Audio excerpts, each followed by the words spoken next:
Бряк какой-то появился. То на кочке, то при переключении скорости что-то бук. Чувствую где-то под жопой с правой стороны. Да блин. И так, и сяк, смотрю, там. Да нет, везде все прикручено, все нормально. Но я же чувствую, что оно не внутри, где-то снаружи. И так, и сяк, и эдак. Да ё-моё, да откуда чё? А вчера косил, и при поворотах уже скрежет появился такой. Что направо, что налево.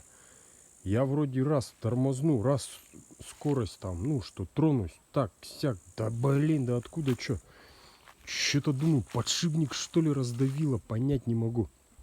Сегодня-то задрал трактор. Ёлки-палки, а у меня ступица расслабленная. То есть тут все это дело, короче, болтается.